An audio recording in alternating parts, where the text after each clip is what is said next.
Hello and welcome to my sociology class. I am Miss Jessica David and I teach sociology for Cambridge O-level and A-level. I have been a teacher for 17 years and I currently teach in a leading international school in Colombo. I have a BA degree in social sciences and a diploma in teaching speech and drama, and I'm a trained online teacher. So let's dive in and see what sociology is all about. What is sociology?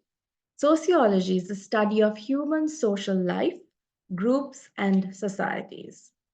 Sociology shows the social factors that shape human behavior and the way that society influences our daily lives. So there are two approaches to studying sociology, which is structuralism and interpretivism. Let's look at these key terms. So when you take into consideration structuralism, an approach focusing on the large-scale social structures in which people play defined roles. So when it comes to structuralism, you look at the society on a macro level. There is the macro and the micro approaches.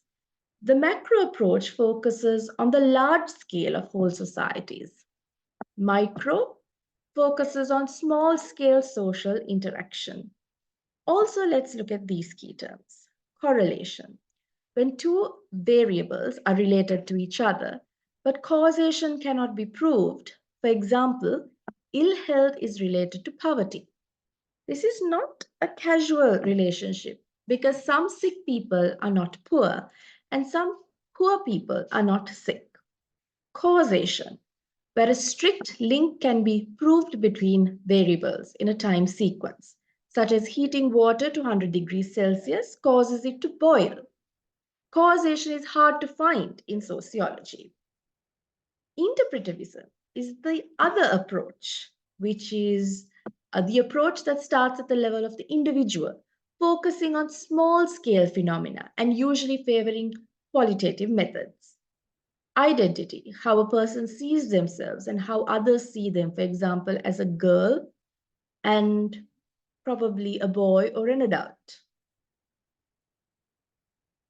Let's look at the first approach, structuralism. Structuralism looks at society from a macro perspective.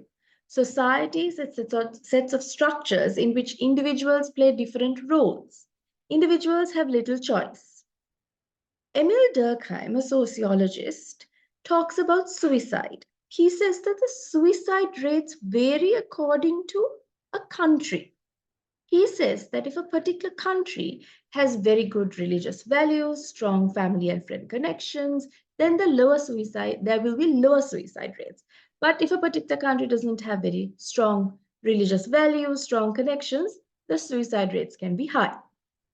Durkheim uses the positivist methods, correlations and causation.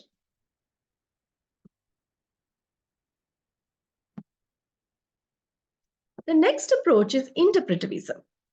Interpretivism looks at society on a micro level. The individual is important. We grow up in society learning norms, but always have an opportunity to choose from different identities. So we might grow up in a particular family with certain norms and values, but we have the choice to always follow what we choose to follow.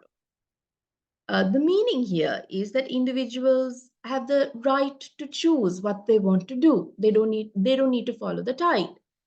And it is people that make up society. Socially available labels are age, sex, and gender, social class, nationality, roles in families such as a parent, religious, or political organization. So here's a little assignment for you. Write down the difference between structuralism and interpretivism. So remember, structuralism focuses on society on a macro level and interpretivism focuses on society on a micro level. Now let us look at conflict versus consensus in sociology. Perspectives. What are perspectives? Ways of viewing social life from different points of view. So let's look at consensus. This is the basic agreement or a set of shared values. Conflict, disagreement between groups with different interests. Interpretivists are criticized for not including these perspectives. Let's look at conflict versus consensus. Consensus. For equality in society or agreed norms, status of power, values can be shared. On religion, for instance, there is a stable. So when it comes to consensus, there is a stable form of society because everybody agrees. Everybody wants to coexist in harmony. But when we take conflict, there is different levels with regard to who owns what. So there are the groups of people that have it all, and then there are the groups of people that are deprived of certain things. This type of a society is unstable. Let's look at functionalism.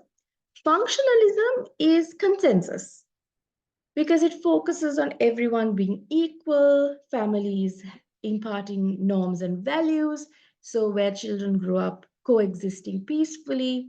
Also, if somebody commits crime and if there is violence, that people are put in place, people are sent to prison, so on and so forth.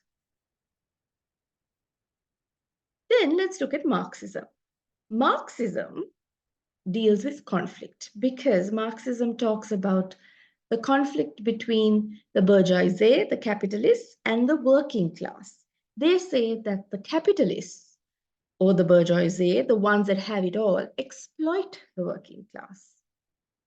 Also, they say that the bourgeoisie, the capitalists, make sure that people fail in school so that at the end of the day, they could always serve the capitalists. They also say that the media tends to distract the society from real issues. Now let's look at feminism. So feminism also deals with conflict because they believe that patriarchy rules, that it is men that makes all the decisions in the workplace and with regard to education. So when it comes to feminism, we could say that women have an anti-men outlook. There are different types of feminists. Liberal feminists, just new laws and most of equality has been reached. Radical feminists, society is fundamentally patriarchal, need conflict and radical change. Marxist feminist, how class and gender work together. Now here is an assignment for you, which you can do for homework. Why does Marxism and feminism come under conflict? Is functionalism also conflict? So I hope you understood today's lesson. I'll see you next week. Thank you. Bye.